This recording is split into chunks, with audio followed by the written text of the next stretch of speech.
this is becoming accepted as an art form. It's becoming accepted as a trade, for want of a better word. When do we start to get the recognition as fine art? And the limitation with digital art has always been the ability to create scarcity around it, because it is by its nature infinitely replicable. Once you see a file, you can have a file. How do you create value around that? Which is a reductive way of looking at it, of course, because there's still value in the creativity and the ideas being expressed, and the mastery that goes into making something beautiful.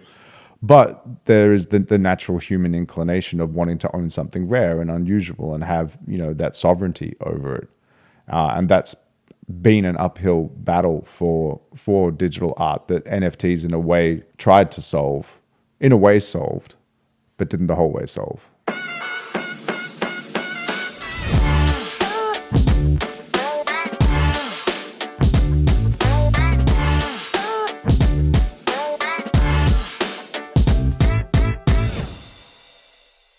I reached out to you after high school. I think it was in 2008, 2010, around about then. Yeah. And yeah, so pardon my ignorance. I was completely oblivious to what you had done up until that point.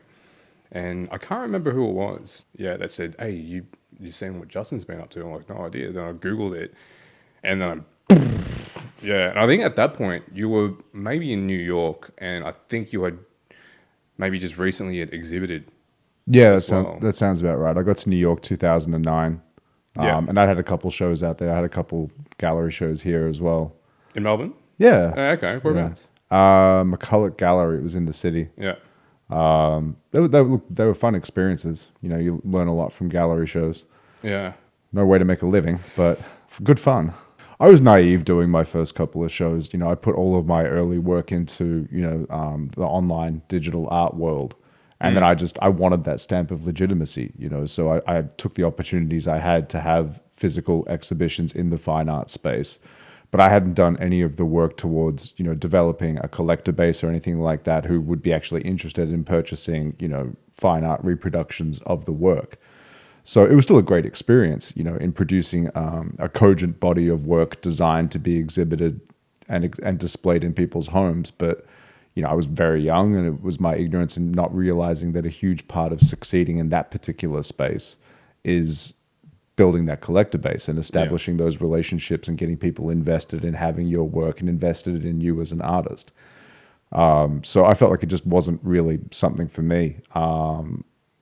Because it didn't go so well. I didn't sell a whole lot of work or whatever. And I was like, oh, there's no appetite for this work. And what it was just I hadn't done the work you need to do to build that demand. And that's the sort of lesson that sort of like took in many, many years later into the NFT space, which is that developing those relationships and having people be invested in you and your work is crucial to success in having people collect the output. Yeah, it probably just needed that little bit more maturity in your work as well. And you can break down your work, the progression, into eras as well, right? Absolutely. Like, from very early on. So you started developing digital work, we'll call it 2000-ish, around about there.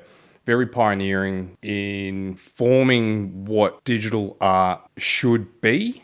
It was a lot of experimenting going on, not just with you, but I suppose just with that subculture as a whole. There was no real way, and to be fair, there is no real way how it should be done. Everything had to be self-taught. There was no guidance of how it should be done. So it was very much open into your own interpretation of how the tools could be used. So with all that experimenting, you began cultivating a foundation of what digital art can be. So, you're giving me a little bit too much credit with all of this, but I was, a part of that very early scene in digital art with DeviantArt and all of those sort of spaces early on. And the thing I tried my hand at that I just sort of had the most natural affinity for was that abstract work. And the thing I really loved about art at the time, what was the community with it, was the ability to interact in real time with people who shared what was an extremely niche passion. And I found a way to make that even more niche with Depthcore, which is an art collective I started in 2002. So when we launched it, we were all about that abstract stuff. It was, 3D abstract, we called it at the time. at the time, which was the fashion. And we pushed that about as far as it could go. So the first couple of years of Depthcore, it was all just that abstract stuff. And it gained, a good following because we were doing it as well as anyone was doing it at that time. And there was a real thirst for it and an interest in it. This was also pre-social media, so pre-aggregation. So Depthcore was a place you could go and see work that had been, to whatever extent, curated for consumption. And, it in a very, very, in a niche aspect of a niche subculture was popular and did well. And as it expanded, it ran from 2002 to 2013. Photos started to get incorporated, more traditional art elements, watercolors and what have you, and an actual drawing and whatever started to make its way in, as well as digital art matured. Depthcore happened to be at the edge of that maturation because of the great people we brought into it. And I was certainly a part of that, but like the biggest contribution I made to that was really facilitating the collective more so than my own individual contributions, which were aligned with, what the collective was doing. It was a really fun thing to be a part of. Yeah, even just curating that and having an eye for it, understanding what it is that people appreciated, not just in creating, but what the audience also liked. That was pretty foundational in setting a standard of what digital art could potentially be, right? So it set a trajectory, it set a standard, and it gave, at that point, a target for people to reach, because it was high quality work. And I remember seeing it at the time. It wasn't something that I understood because I was very much limited just to my Adobe tools. And there was this whole new wave of 3D coming in and then mixed in with the Adobe tools as well. Yeah, I mean, that was the great thing about the collective, was that we elevated each other like that. When you saw what someone else was doing, you're like, how did you do that? We were operating behind closed doors. We had an artist portal that was sort of, like a parallel web, wasn't open to the public. The output was all public, but the way that we developed the chapters of work was all private, and we interacted with each other in like a very closed feed. And you could ask someone, how did you do that? As you said earlier, there wasn't a whole lot of resources at the time on how this sort of stuff got done, but you could ask someone who'd already worked it out and then, iterate on each other's knowledge and push the boundaries like that. So that's how we were able to do that. And in terms of curating it, look, I was just madly in love with this thing. It was all I cared about. It was all I did day to day. And I wasn't so much fussed about the reception of it. I was fussed about the quality of it, and I was fussed about the creativity and imagination that was coming out of this group of people. And we kind of did what we wanted to do, not thinking so much about its reception. Yeah. Which I think was, foundational to what you're saying, and that we were making some interesting stuff because, again, pre-social media, there wasn't this endless feedback loop of engagement and likes from people to really get a huge idea of what people were even thinking of it. DeviantArt was there, and you got it on DeviantArt for sure, but it wasn't the same as, what would happen 2013 onwards. Yeah, the reception would have been a bit of a tricky one because it was so foundational in setting that scene, and it was very different from what we understood as any 2D/3D creation. We were so used to seeing things that were just crafted by hand. Mm-hmm. And now you've broken out of that mold. It would have taken a bit of time for people to be like, what actually is this? What are we looking at here? What does all this mean? Being able to look back now, are you able to appreciate the influence that you and the Depthcore crew had with pushing this trajectory of digital art? It's hard to say. Every now and then I get specific feedback from people who say, oh, that was really important on my journey. Like people who went on to do wonderful things like Beeple, like Depthcore was something that he came across and he loved it, and it was part of his journey on into it. So you hear stories like that and you're able to be like, wow, that's cool that work had an impact. Yeah.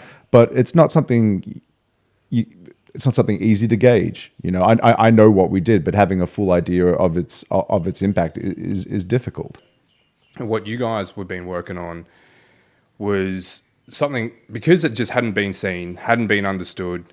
It was coming from a place that was definitely authentic, definitely daring, and you're pushing boundaries into uncharted areas. So that in itself, it has to be something that that will resonate with creatives because it's just something that is challenging the status quo. So no doubt that what you guys were creating had a ripple effect into the work that we're understanding now, that we're appreciating now, and moving into the NFT space, which we'll get into. I want to get your take on that transition from 2001-ish up until now. So it's been about 20 years for digital art to mature, to not just be commonplace, but almost the go-to when it comes to commercial work. And then how are we now able to then bring it back and then to give it its dues as an art form? Yeah, that's been a really interesting progression because, as you know, as we've been discussing, it was a niche aspect of a subculture, which was sort of, you know, the digital art and the online creative scene and what we were doing. And then it slowly started to become more mainstream, and that manifested itself for myself and for like the other people in Depthcore with the fact that we were getting hired to do commercial work. All of a sudden, the work that we were doing was becoming very palatable within mainstream, right? It was fit for consumption, you know, in commercials. The application of it would develop and sort of in some ways serve as an aspect of the foundation for what digital art is now and the way that it's applied in the commercial sense, right? So that was our first sort of like breakthrough. We're like, okay, we're sort of emerging from just being a little thing under the rock and more into day-to-day life, was that we were all getting hired to make stuff for Nike or Google or HP or, you know, whoever. I'll start switching to I instead of we. Yeah. You know, I worked for. And that was very validating. You know, it was also like, okay, cool, we're going to be actually able to make a living doing this sort of stuff. This work is not so niche anymore. And then as you go on from that sort of validation, it's like, all right, when does this is becoming accepted as an art form? It's becoming accepted as a trade, for want of a better word. When do we start to get the recognition as fine art? And the limitation with digital art has always been the ability to create scarcity around it, because it is by its nature infinitely replicable. Once you see a file, you can have a file. How do you create value around that? Which is a reductive way of looking at it, of course, because there's still value in the creativity and the ideas being expressed, and, you know, the mastery that goes into making something beautiful. Absolutely. But there is the natural human inclination of wanting to own something rare and unusual and have, you know, that sovereignty over it. And that's been an uphill battle for digital art that NFTs in a way tried to solve, in a way solved, but didn't the whole way solve. Well, let's jump into that now, because I like to touch on recognizing digital art as an entity that should be appreciated as equal to fine arts, because, like you said, man, the skill that's involved, the processes that goes into it, the amount of the energy that's been inputted into it, it is the same as every other art form. It came at a time that I think that, would you say that its initial reception was to be utilized commercially, right? Rather than being recognized and forming itself as an art form in its own right. And that would have come with the rise of all these technological advancements. And how do we create something unreal? CGI, right? Anything that's going to be computer aided, it's going to be, Sure. And that's now, that's just how we live. That's just everything that we see now. Like there is some degree of computer manipulation in there. And it's no coincidence that NFTs took over during COVID, like at the tail end of COVID, when everyone's life became that little bit more digital. When you'd been sitting in meetings on Zoom, you know, playing games and doing all, like living a more digital life than a physical life. It's like there has to be a correlation between that and the way that NFTs took off, as all of a sudden people started to appreciate digital assets as having value within their day-to-day life. So maybe we're just a little bit more disconnected from the tactile and tangible. Exactly. You know, that's how we were communicating with one another. So how would you see that with digital art being recognized as, with every individual art piece as having as you were saying about scarcity, NFTs allows for that? In a way. What are the ways that prevent it from reaching its full potential? It's still a perception issue more than anything. There's a technological aspect to it that could be addressed as well. I'll come back to it in a sec, but it's the perception is changing. You know, Rafiq Anadol is in the MoMA. He has an installation in MoMA as part of the permanent collection now. Amazing. Beeple's exhibiting all over the world. Thank You X just had a Sotheby's show. His work is physical, but he has strong ties to the NFT community, obviously. So the perception is slowly changing. There just still seems to be, that mental barrier in the way I was mentioning as it pertains to scarcity and the ability to display, which has always been a foundational aspect of collecting artwork in the fine art space. So it's coming along. If you want to like let's take it back to photography. Photography had a hard time being accepted as fine art because it was replicable, because you had the negative and you could create another exposure. And it just took however long it took. It's probably a couple of decades, right, before it was accessible enough that people were creating on it at scale, and then it ended up in museums and galleries and what have you. And so, digital art hasn't been going that long that it's ridiculous it hasn't been accepted, especially because photography still comes with a physical, tangible asset, right? So, I hate this expression, but we're still early with it. It feels weird for me to say, given I'll give my entire adult life to this, 20 plus years. But it's just going to take some time for that perception to change in the broader community. You set yourself up a challenge of creating a piece of work every day for a year, Facets. That was very pivotal in many ways, where it was a changing of an aesthetic. It was using the same methods, the same tools, but creating something that was largely different. Now, the reception for that was huge, and it set you off on a different trajectory. What was your relationship with that series, or what was the rationale from moving away from what you were doing to this direction? Because it was quite drastic.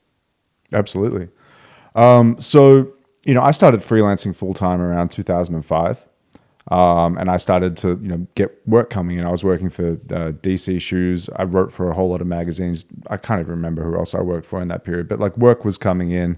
Nike jobs started coming in. I did a huge project for Verizon, and things just started to come in. Like, the commercial world was very aligned with the aesthetic of what I was producing. And I sort of got it into my head that I needed to make the work more complicated. I needed to keep evolving technically. I needed it to be the craftsmanship behind it had to keep evolving, not just aesthetically, but I felt like I just had to work harder and harder on each piece. For some reason, I had that idea in my head that working more on it meant better. And time went on. Sort of 2010, 11 were great with the Verizon stuff, Dolby, Nike stuff, and then work sort of started to thin out a little bit. And I was, creating a piece for Depthcore for one of our last chapters, and I'd spent 2 weeks on it, every day, and it's awful. It still exists. It's on the internet. You can see it. It's just the one you're talking about. It's terrible. It's just a really terrible piece of work. It was overworked. I had no fun whatsoever making it, and no one had any fun looking at it, I promise you. And I just got to a point where I was like, I can't keep doing this. This isn't attracting anything. People aren't I've had a thing I've said before where I feel like attracts like. Mm-hmm. When you're having fun doing something and you're putting something pure and true into it, people are going to react with that, and that energy is going to come back to you. And this was just someone who was miserable, working really hard. No one's vibing with that. No one's putting anything good back on that. So I just had I just one day was just sitting there. My studio in New York, my apartment in New York, my corner of the living room where my computer was set up. And I was like, all right, I'm going to do something. I'm just going to make something today. Just one thing today. I'm going to put it out. This was early 2013. So it was right when Instagram was starting to be Instagram, I just looked down on the couch, and there was a pillow there, and it had a little geometric shape on it. I was like, all right, perfect. I'm just going to make a little geometric thing in 3D. And I'm going to put it out today. I'm just going to have one thing come out. It's just going to feel good. I just need a cleanse from this process. So I did it, and it felt good, and I chucked it on Insta. Great. And so I did it again the next day as well. And, before you knew it, I'd done a week. And then I was like, maybe I'll do this for a month and have a show. And I was challenged, do it for a year. I'm like, all right, We'll do it for a year.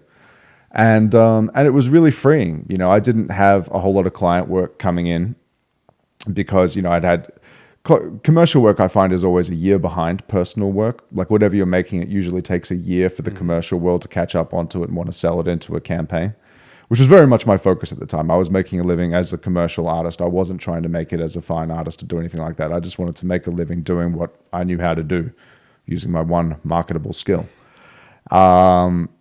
And as the year went on, I just tried new and different things. You know, I created the time in my day every day to make the piece.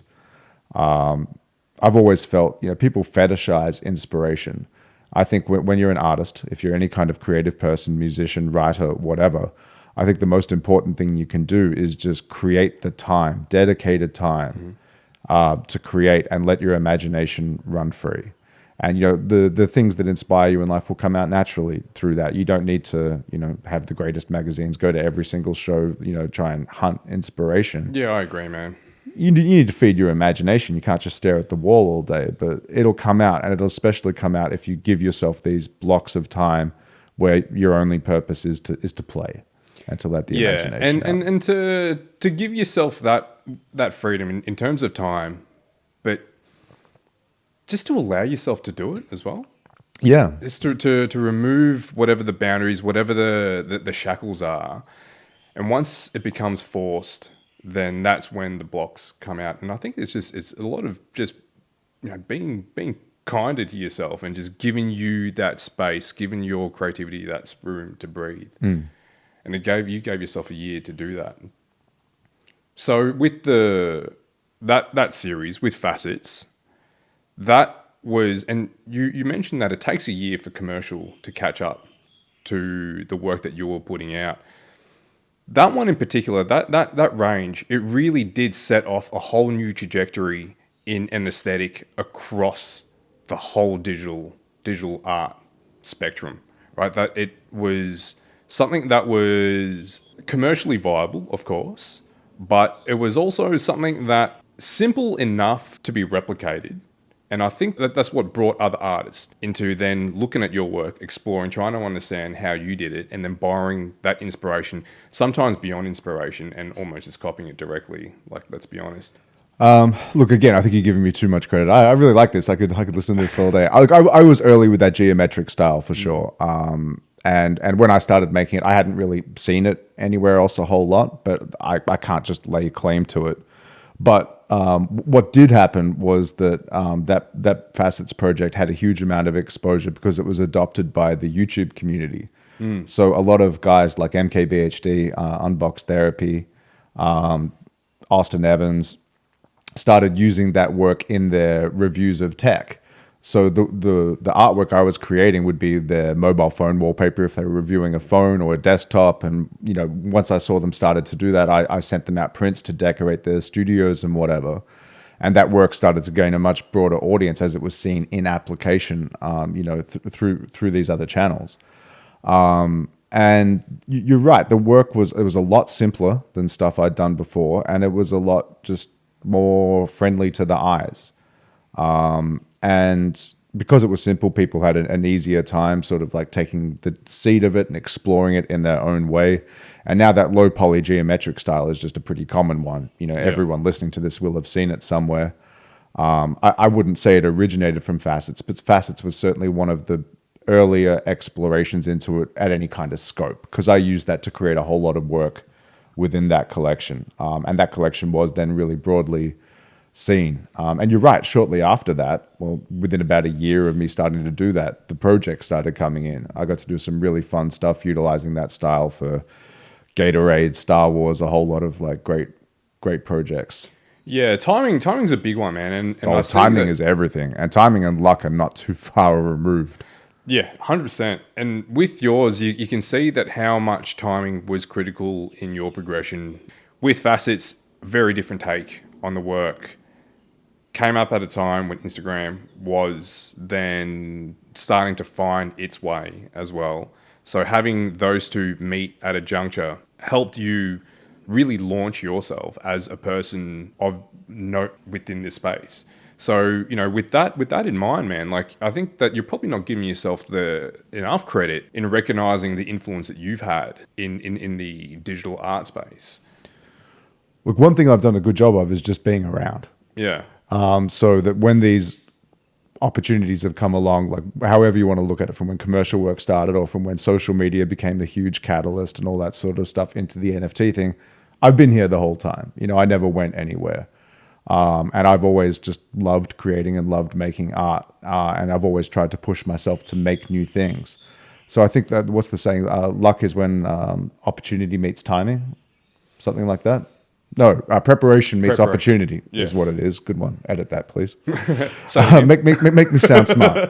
And yeah, I was prepared because I was always creating and I was always making the stuff. And then when the opportunities had come along, I had always been there and been consistent enough that whoever was making decisions about what needed to happen had a reasonable shot of knowing who I was to give me the opportunity. And yeah, it was fortunate. When I launched Facets, it just coincided really well with the meta of Instagram, where you had a piece every day to make a post every day. Yeah. And that suited the meta of Instagram at the time, which was a chronological feed. And as you started to see if someone had new content, I hate calling art content, but you know what I'm saying. Oh, you're just reducing it to... Oh, it's the worst. It's so reductive. All right, new work to share every day, something new for you to actually see every day, and they became a consistent presence in your feed. That was a really good way of establishing yourself in their brain. Much harder now with algorithms. God only knows what you need to do to get seen. I don't know anymore. It makes me feel old. I don't think anyone knows, and I think that's kids seem to know. Do they, or do they seem, or do they think that they know, or do they just say it with so much confidence and conviction? I think it might be that. Yeah. I hung out with my niece the other day. She's 13, and she seems to know a lot of stuff. Like she knows stuff. Yeah. I'm not sure she knows anything, but time will tell. She knows she knows. Yeah, she knows. Yeah, man. So timing. Yeah. Being around all the time will help you with your timing.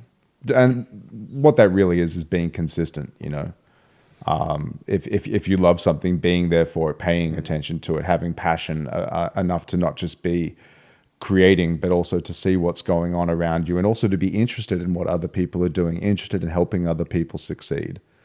Yeah, man. That'll go a long way. Yeah, you've spoken about forming relationships, and that being so much more significant than networking just for the networking sake, right? Like just forming actual bonds and connections with people, trying to understand them as people first and foremost. You've spoken about how the Verizon job, for example, how you landed that just through your connections through DC. Yeah, and I mean that's a great story. So my friend Brian Garofalo came here to Melbourne when I was still living in Melbourne. We'd worked together on some DC shoes stuff. He invited me out for dinner. I was already out with some friends or whatever. I was like, BG's in town. I'm sorry, guys. I got to go. I got to go see him. We had a great time in the city, just kicking up dust and whatever. And we really got interested in each other, in each other's story and in what was going on in each other's lives. So, it wasn't about just like, how can I extract value from you? It was like, I like you. Like, let's go do something fun, right? And the way that manifested itself later was he introduced me to Marco Scianini, who was at the time a senior vice president at McCann, who gave me that Verizon job. The Verizon job isn't something anyone would know about, but I basically made every single piece of key artwork for Verizon, a giant telco in America, for a full calendar year. Not the kind of job one individual typically gets, and not the sort of opportunity I would have had if I didn't go out and have schnitzel with Brian 2 years earlier. I'm still in touch with Brian. He printed all of the T-shirts that I did as I was going through later on. The Facet stuff? Yeah, Facet stuff. Cool. He did all the printing on the T-shirts. He's now the CEO of Skull Candy. Oh, shit. Yeah, he's had an amazing career. Good on him. Yeah. He's an amazing guy, and we've been connected the whole way through and been able to do, wonderful things together because we went out and had fun together. There's a lot of respect, a lot of mutual respect there. You have to have that. I mean, anyone listening to this will have had an experience where they're at an event or at a bar or at a conference or at whatever, and they've had two people come up to them in the night. The first person is very clearly, what do you do? What do you do? Yeah. And they're just trying to immediately find synergies between what you do and what they do, and that extraction of value. And perhaps it'll be mutual, but perhaps you'll get the feeling that it's just like they're trying to make you feel like if you could be useful to them, they may be useful to you. And then you have someone you met and you went home the next day, you're like, I really liked that person. Yeah, man. They're a nice person. I'd really like to get to know them more and hang out. And then you go beyond just what it is you're doing in that moment to find out what brought you there and the commonalities that you have. And then outside of that, and just interests and personal stuff.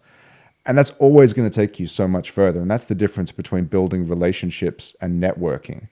And I think especially when folks are younger, and especially in America, they're just trying to make connections, right? And it's not about connections. It's the quality of the people you know who are in your circle. And the quality of the connection to them. This hustle culture. Oh, don't get me started. Yeah, no, I'm sorry. No, start me. That's what we're doing. We're on a podcast. No, I think look, I appreciate the narrative behind that. I understand what the driver is behind that. There is this whole, you want it, go get it. Where I think the hustle will fall short is that it's all been implemented from a very early age, right? The influences that they're getting is that if you want something hard enough, you can just go out and get it. Where it will fall short is that there is no maturity in that approach. And as you were saying, that that they're treating it like a dog eat dog kind of world. That ties into a lot of creatives and a lot of artists, where because of just the nature of how things progress and how things move so quickly, that it could be quite stifling with the process of having to gain immediate returns. And you've spoken about time invested is invested. And especially with your work, how you don't see the returns until much later. Like you just have to pour in to what it is that you're doing now and appreciate that there is going to be something from this at the end. You came up at a time where you had the freedom to just experiment.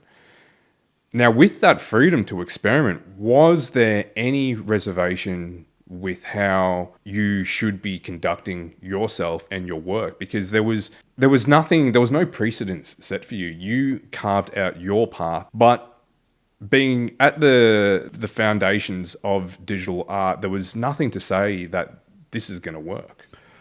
Well, yeah, I think that's where the hubris of youth and the lack of wisdom really comes in. Yeah, well, maybe there is space for that. Because there was no path. Like digital art was not being used in commercial campaigns. It certainly wasn't being widely appreciated in the fine art world. The way to make a living from it was extremely unclear. So you do have to be kind of young and dumb to stare at that and be like, I'm going to do it anyway. I'm going to do it, yeah. So, that comes into it. And that's what I did. I just sort of, timing, got lucky. As we moved into a more and more digital world, the ability to incorporate digital assets into campaigns just grew and grew and grew and became more and more viable to now where it's just bog standard. Like there's nothing that exists without a digital process involved in it. But yeah, I mean, that was just the hubris and arrogance of youth, 100%. Was there forecasting there? Did you think that there was a career out of this? I thought it. It wasn't based on anything. It wasn't based on like genius level forecasting. Like I can see that we're living in a more and more digital world, and what I'm doing is going to fit in more as we become increasingly dependent on computers. And that's how it turned out. Yeah, well, it's how it turned out. I didn't know that. I'm like, I like this. Yeah. I'm going to do this, and but I also the hustle thing was something that I was doing. I was writing for magazines. Like they were willing to pay me to write articles on how to achieve certain things in Photoshop. And that was how I paid my rent. I also kept working at the mobile phone store that I was working in throughout uni. I kept doing that until the freelance work started to come in. Because like at that point, I'd already seen some friends of mine, like Chuck Anderson, No Patent, for example, in 2003 and 4 was already booking projects. His work was a little more analog that he was booking, but he was still within that community, within that space, and booking jobs with Mountain Dew and everyone else. So there was already like enough of a glimpse that it could be done, right? Like G Monk was working, Joshua Davis was working, I think Ash Thorpe was already working. Like there was already like some inklings there that it could be done. not what I was doing. No one was using anything I was capable of doing in a way, but I was like, I think I can get there. I think that there will be some sort of conduit as this goes along. And I just didn't care. I was making enough money to get by writing the articles and participating and doing what I wanted to do, selling some prints here and there. No forecasting though, just hubris. But coming back to what you were saying about kids are going to have hubris. Kids don't have wisdom. We have, small amounts of wisdom now because we're getting old. Yeah. But kids don't have it. What kids should realize though is it's not dog eat dog, because like all dogs are stronger in a pack, right? Yeah. So at the very least, run with the people who share your convictions and push each other up. Community is a big one. Forming key. Everything. It is key. Yeah. It's key. And community comes hand in hand with culture. Right? I like that. Yeah. That's how things thrive, right? Like it's just a shared of common values, common purpose, and moving a common vision and an individual purpose to contribute to moving things towards that vision. In the spaces that you've moved in, the art spaces, the digital art spaces, there is a drive to want to propel this and to put it on the pedestal that it deserves. That's first and foremost. And I think that has been the reason, one of the reasons why it is now moving into a space, unknown territory. It's just come from the motivations and the willingness of the people within that community. There's no one there that's trying to stifle it or to try to stunt it. And, within the art community, as you were saying, what is good for one is good for the rest. And you can look at the trajectory of your work as well. You do the work and it's accepted by and understood and appreciated by a small niche group of people. And then that starts to spread. It starts to spread a little bit. And then these big brands, the ones that are cultural influencers, they understand what that work is doing. And like, we want this to be a part of us and we want to be a part of this as well. And then once they latch onto it, then it just blows out and everyone gets a sense of it. Yeah. One of the really good things about the social media era, because like post-commercial work, the social media era saw the rise of influencers, right? But what it also saw in our industry was the ability for artists to start getting paid for whatever they wanted to create, so long as it was like somewhat aligned with the brand or mentioned the brand or did whatever. And things started to get a lot looser as you all of a sudden weren't necessarily comporting to brands that were aligned with strategic marketing goals. The strategic marketing goal was to be aligned with you, right? And whatever it was you wanted to make. And that has brought around a really cool shift that I think I've started to notice in the commercial work, because influencer stuff is not, I don't want to say it's dead. There's still people doing it, but it's not what it used to be, especially not in the creative world. But I feel like the attitudes have changed a little bit more in the commercial world, where you're very much bringing artists on for their vision more than for their ability to execute your vision. And that's been really cool to see. And that comes back down to that whole the formation of that culture. I think that these brands, these big commercial brands, that they realize that the creatives are the ones that are the orchestrators of the culture, and for them to have any kind of relevance is to then not try to control it, or to be part of nurturing that as well. No, they want something authentic now. It has to be more so. Not universally. I'm sure there's still plenty of people out there listening to this who are working on a brief for someone where they're like, I don't like this brief, but I need the money. Man, more so than ever, we are so in tune with sniffing out authenticity and separating that from something that's inauthentic. And it reeks when you're seeing something that is, and it could be pretty disastrous for them as well. Absolutely. No, it's been a cool evolution. I hope it sort of continues down that track. On a recent podcast, I was speaking with this experiential artist, Isaiah Morris. So what he does is that his work is largely, it's entirely digital, and he uses it to enhance the works of other artists. So he will collaborate with a musician and create the visuals to enhance that experience for the audience. And he also feels as though that he's worked with a lot of notable brands, And he feels as though that they're starting to also separate now, where there are brands that are becoming more attuned with what people are seeking, what people are feeling. And I think it comes down to creating these experiences.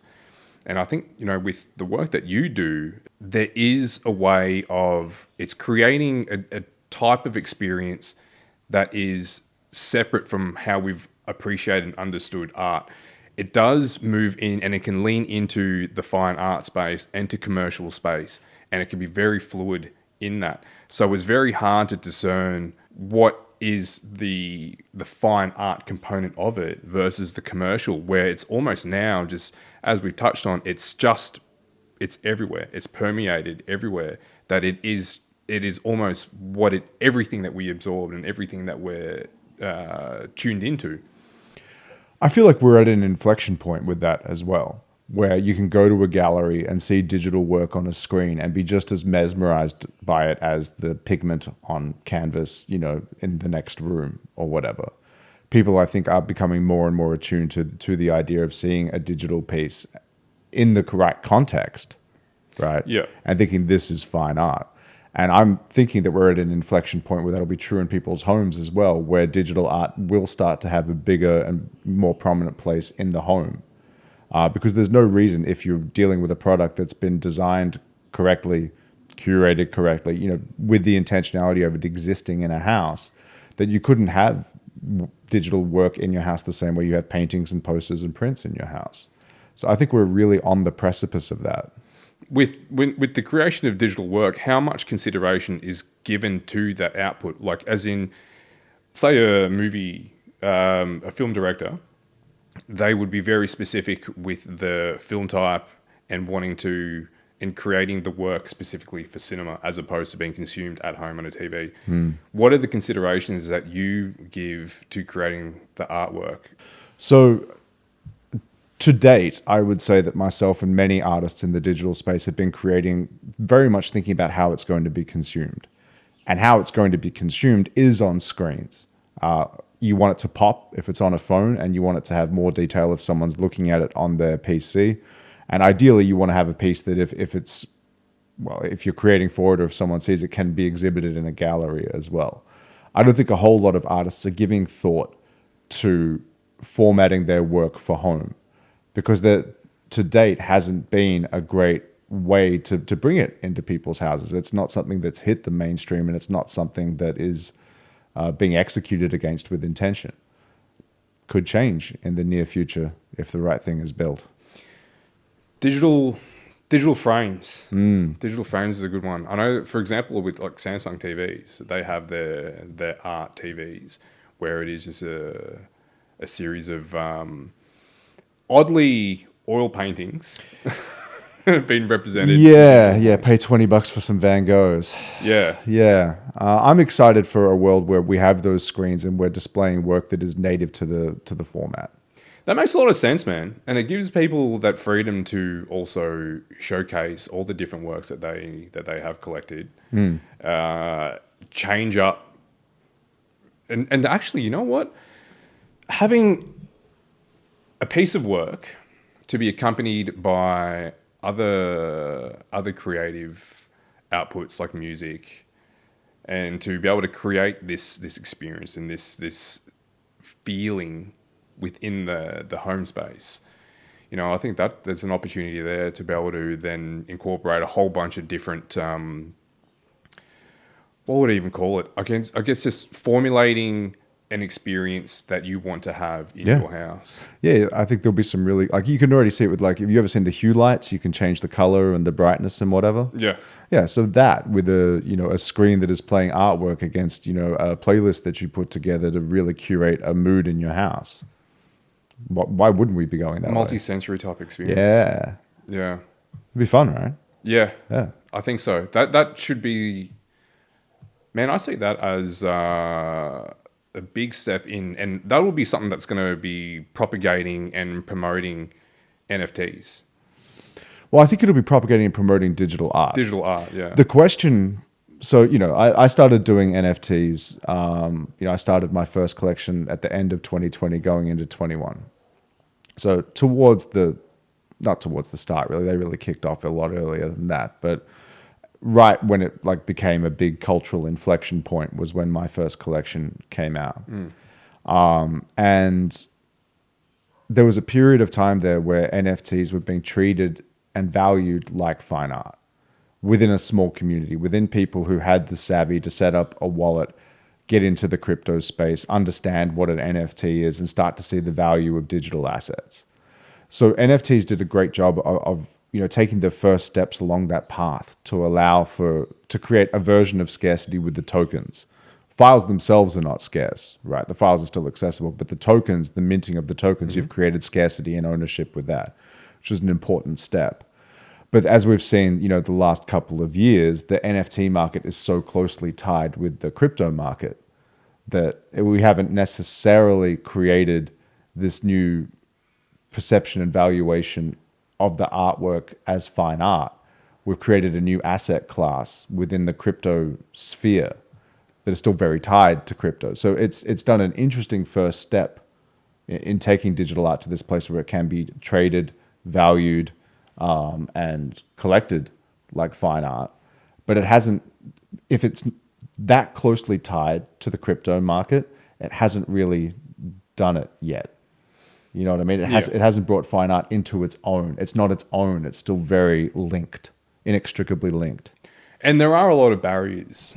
There's a lot of friction. Yeah, there's a lot of friction. And I think for it to be mainstream, there has to be a way for people to better understand what it is that they're getting themselves into as well. Yep. It's not as simple. Well, not just yet. Not as simple as just transacting using a banking app, for example. In saying that, I did go to a gallery, an exhibition where it was digital works and you could buy them with Australian currency. Really? Yeah. I think that they would do all the conversion on the back end of that. So you've created two big drops, two series drops, NFT drops. More than two, but yeah. More than two series? Well, okay. So the first one that I alluded to earlier. So 2020, earlier in 2020, my mum had cancer. But late 2020, around Thanksgiving in the States, I got a call from my sister that, and from mum, that she wasn't going to make it much longer, and I had to come back. So that was the height of COVID, and I came back. They stuck me in hotel quarantine, and I'd agreed with Nifty Gateway to do a drop with them earlier, like right after the first Beeple show. So Mike's a buddy of mine. I saw that amazing success he had with his first release, and I was like, wow, what is this? I have to know about it. I went to message Nifty Gateway to be like, hey, can I do this? And I'd missed a message from them like 4 months earlier offering me a drop. Fortunately, they were really cool about it. We teed it up. That was back in September or so. I got the call in November about mum. The drop was scheduled for February. And I wrote to them and I was like, look, I don't think I can make that. I've got to go to Australia. I got to take care of this. And so I had 2 weeks of hotel quarantine coming up. They were going to lock me in the room in Sydney, the Sydney Hilton. And I actually bought an audio input. I was going to go and just record some riffs on my guitar for my band. I'm the drummer in the band, so they really don't need me to record riffs. But I was like, that's what I'll do. I bought the audio input. And I was like, you know what? I had an external 3D GPU that I plugged into my MacBook, like a real hack job to be able to run Octane, which is what I render in. And like, I just sort of made the decision a week before, and I was like, you know what? I'm going to make art. I'm not going to lug the guitar and this in, and I'm going to do this and just sort of see what comes out of it. So I took the box in, and they put me in the room. I hooked the TV up to the TV up to my laptop, little TV in the room, and I just started making stuff. And that whole 2 weeks in there, I started making work. And the first thing I did was, just made a cube. Just a cube, because I was locked in this room. Mum had gone into hospital for the last time. She was in her room that she wasn't able to leave, and I was in that hotel room that I was unable to leave. And so the first thing that came to my mind, a cube, I put a person in it. And that first day I made something, and I wasn't thinking, I was just, clicking around and trying things. And it really, I looked at what I'd rendered at the end of the day. And I was like, I think there's something to this. Like, this is really kind of for the first time for me, really expressing what I'm feeling at the moment. Like, I made a lot of work and I really enjoyed it, but a lot of it was just me, like just imagination dump. Like I was saying before, like just I gave myself time to make things, and it's just what my imagination poured out, with a lot of not a lot of consideration about necessarily what I was actively feeling or actively going through or anything. It was just ideas that randomly popped to mind. And this was like that, but I was obviously in such a vulnerable state, and I was so focused on what was happening that what came out was actually, it's the first thing that I ever made that I felt like really, really was fine art. It wasn't me trying to make fine art. It was something that was a real expression of myself. So I kept doing, I stayed with the cube and just explored a few different things in there around what I was going through. And it's some of the only work I've ever made. I've made a lot of work. I've made thousands and thousands of pieces. And it's some of the only work I'm truly proud of, that I hope I'll always feel that way about as time goes on, because it was so personal. It wasn't an aspect of myself I'd ever put into my work beforehand, It was personal in that it was my imagination and they were my hands and it was my work, but not me. Yeah. Do you know what I mean? You injected a lot of yourself. Yeah, man. And use it as almost as it was therapeutic for you, I'd imagine. Yeah, in retrospect, I guess so. Yeah.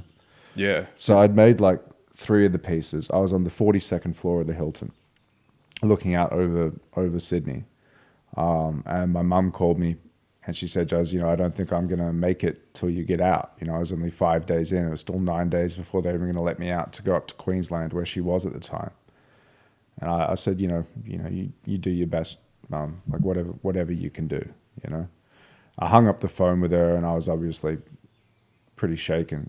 I don't know how much time anyone listening or yourself has ever spent locked in a room by yourself, let alone going through something like that. But it's not easy. So I just stared out the window for a while. And after we got off that phone, this giant thunderstorm came in out of nowhere, just like incredible thunderheads, lightning everywhere, like buffeting rain. And it just kind of felt like a sign, And I called Mum up and I said to her, Mum, listen, you should see this storm that's just rolled in. Something really doesn't like the idea of us not seeing each other again before you go. So, maybe try and hang on. And she just laughed and said, yeah, okay, bub. And she did, she made it until I got out. I ended up making 8 pieces in that series. So I think I'd finished 5 of them by the time I got out, like soup to nuts finished. So I got out, hoofed it up to Queensland, saw her, and then, I went into the the hospital. As soon as I arrived, my sister picked me up and took me straight there to see her. We got back to the place we were staying, and as soon as we got back, we got a phone call, you need to come back right now. And I feel like she just sort of held on as long as she could, and that night it all sort of, that was the end, basically. She hung on another few days, but she was on, the end of life stuff basically after that. But we still went and visited her every day. I kept working on these final pieces in the series because she was still, still in her cube, so to speak. We were at just the RSL or whatever, having dinner one night, and I got a text that she died. We went outside, and as soon as we walked outside, it started pounding rain. Like that storm had caught up with us. So I called that collection the second storm. Yeah, so that was a really, really personal one. And it came out a month after she died, to the day she died, January 18 in 2021. And it came out a month later. I was back in LA. And it just happened to be the week that NFTs sort of exploded. They went from being like things where people were buying, a couple of pieces at relatively low prices to it really went nuts. And I kind of feel like there was, I'm not a mystical person or anything, but there was something odd going on with that. My mum was a pretty witchy woman, so there was There felt always a little is, bit man. of that. There always is. I feel as though that there's there's purpose in everything. Well, shit, man. I just came back to Australia for the first time since. Yeah. I arrived last Wednesday. We got off the plane immediately. Giant storm. The third storm. So that tripped me out a little bit. So it's quite a departure for you, Massively. from the way that you created work and what you injected into your work. Is this something that you're going to be doing more of? It's hard to say, man. I mean, it just happened naturally and organically. It's difficult to just, for me anyway, I can't speak for every artist, but it's difficult for me to sit down and say, I'm going to pour who I am right now into this and have it express itself in a way. I think a lot of people were able to see that work and read the short, artist statement I made and really see it in the work. And I think that's rare. I think when you think about your favorite artists or your favorite musicians, there's an album that they put out or a body of work they put out where they hit, I call it when they hit the main nerve. You know what I mean? This thing that is universal that people can connect with because it's foundationally human. And I think you get lucky if you ever hit that. And that's as close as I've come. I can't judge my own work as to whether it did it or not, but for me, that's the closest I've come to hitting that. And the second collection I put out after that was 8 or 9 months later. It was called In Waves. And it was just about dealing with that. Mum died. That work came out and had the incredible reception that it had, and the financial ramifications of that. And I was just like, I have to go and explore this new space. My wife and I got married. All those things, that's a lot for any few years span, let alone an 8-month span.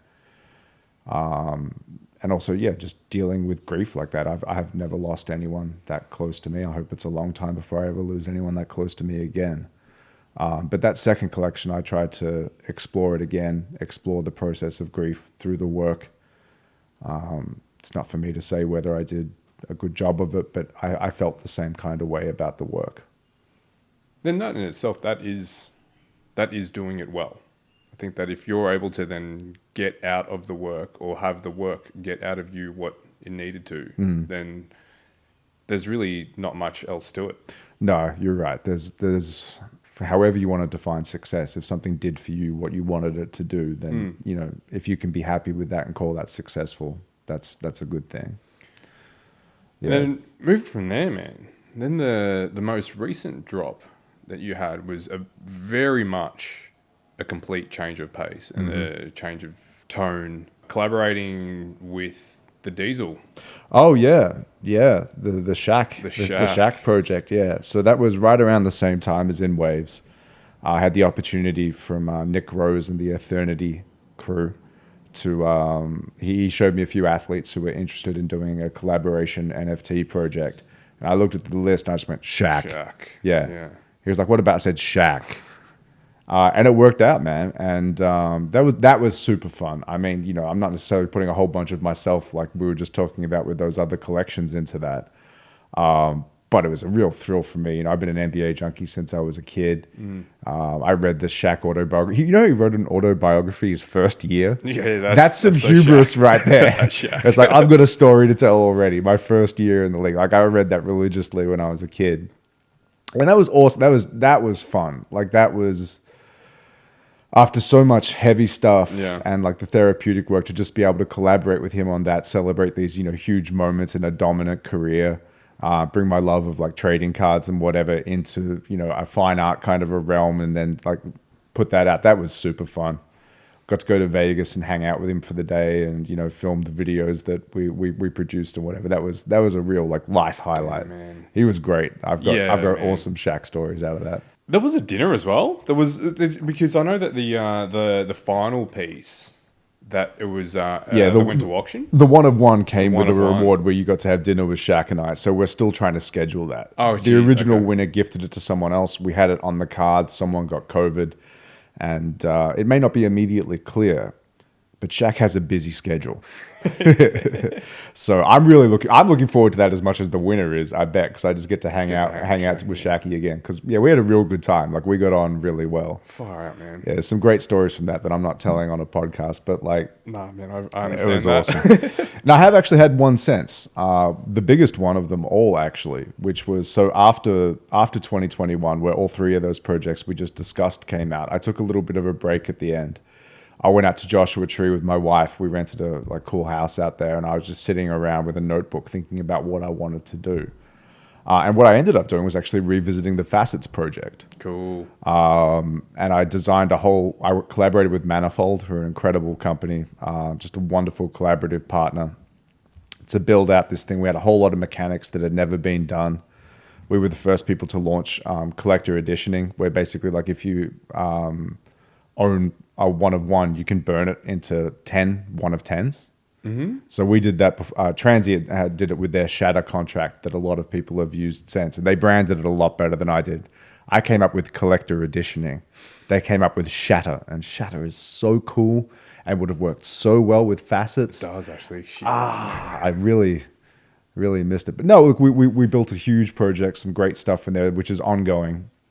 But I settled down for another year, made another year's worth of everyday pieces. And unlike the first time around, I told you I was sitting looking at the couch and I went, I'm going to make a shape, right? This time it was like, I'm trying to make finished pieces of artwork every single day, not exercises, not thought experiments. You know, they were just little things I was putting out. Like the reception to them wasn't even important. Like the project just was what it was.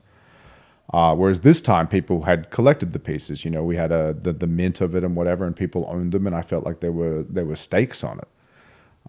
So I was working, you know, 8 to 14 hours a day trying to make a finished piece every single day. And I did. I mean, we did it every single day. So that wound up in July of this year. Sick. Haven't actually made anything since.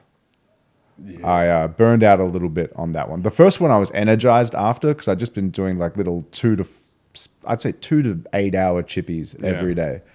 And if I was busy one day, I just changed the camera angle the camera angle and the colors, and no one cared because it was just going on social. This time, people have collected these things. I really need to put a little bit more into it. It's got a different drive, different purpose behind it. It was huge. A lot of maturity and maturation behind your approach to it. Well, it's sort of same as last time. I came up with a lot of new stuff while I was doing it, landed on some new things. I learned so much doing it. I mean, same as last time, learned heaps, went to a whole lot of new places with it and whatever. It was amazing, but yeah, a bit burnt out. And, talking about timing, my timing on this one was terrible because I'd conceived it. We were still during bull times or relatively bull times, early 2022, but I launched it. The mint was the first week of June 22, which was right when everything crashed. Yeah. And everyone who might have collected it had just lost like 3/4 of their net worth, which sort of comes back to what I was talking about earlier about, like NFTs have been such a wonderful step for art, but as tied as they are to cryptocurrency, you've created a new asset class more than you've necessarily, you've taken very important steps. And I love NFTs and I'm not belittling them at all, but it hasn't separated digital art into a permanent fine art sphere. It's just given it a way to be valued that way, inextricably linked to the crypto markets. Yeah, absolutely. Yeah. So what's up next, man? Well, that's the question, isn't it? That's what I've been trying to work out post Facets. I took a month off. I turned 40 in August, so I took a month off in between just to chill and catch up on, video games and sleep. Yeah. And then I had my 40th at upstate New York. It was wonderful. And then since then it's been trying to work out what I want to do next. So between NFTs and being chief creative officer at DeviantArt, I haven't been actively freelancing since 2018. Coming up on 6 years. And as with anything, if you say no often enough, because I wasn't able to take on the volume of freelance work I was doing before, and I wasn't able to keep those relationships as healthy as I would have liked to, the commercial work wasn't exactly flowing in for me and whatever. NFTs, like I said, are so tied to crypto. At my age, you have to be doing something that you want that is steady, that is more dependable than that. So I won't stop putting work out as part of the NFTs. I still have rewards I want to make for people who invested in the Facets work and what have you. So any artwork I do moving forward will be in that space and tied to that project. But in terms of purely professionally, I had to think about it. And I want to get back to like what I feel like my purpose is. Because my purpose isn't necessarily just to create and make art. It's something I love doing, but I feel like my purpose is to help elevate digital art and its presence in our world, and to help other artists make a living and get paid and have their work be recognized and valued the way that it deserves. So, I sort of decided to go back onto the executive side of things. Like, that's why I joined DeviantArt in the first place, was to fulfill those two missions. We had a level of success with that. Unfortunately, didn't get to see it through as far as I would have liked to. But yeah, I sort of decided to move back into the executive world. I had a few wonderful offers come in, and I've gone with one that I think ties into some aspects of our conversation earlier that I think has a real shot at changing that perception, changing the way artists get paid, and just increasing that value both financially and culturally moving forward. I'm really happy to hear that you have identified that purpose. I feel as though that you've always been working with that, but probably never really vocalized it, or never. You're exactly right. Yeah. And articulating it's very powerful. It is. And, you were still moving in that direction. And, we touched on this and looking at the progression. You were at the genesis of where digital art started off from. You've moved along with it. You have influenced it in so many ways. Every direction that you moved in, you took the flow with you. People have always admired and have taken a lot of inspiration from your work. So now that you have attached and understood what that purpose has been and have made it tangible, you're going to be continuing on with having that drive and understanding now, being able to really solidify that and bring it all together. I'm super pumped to see what comes off this. Thanks, man. I appreciate it. Man, I'm so excited to see where the growth of digital art, I think, is it's about to hit the next frontier. And especially, with the rise of AI art, I think that there's going to be heavy demand for human-created work. I strongly agree with that. Yeah. So, man, I'm so excited. Thank you so much, dude. Really enjoyed this. Thanks for having me. Mate. Thanks for the chat. This was lovely. Let's right. not leave it 22 years next time. Yeah. Man. It has been 22 years, hasn't it? Yeah.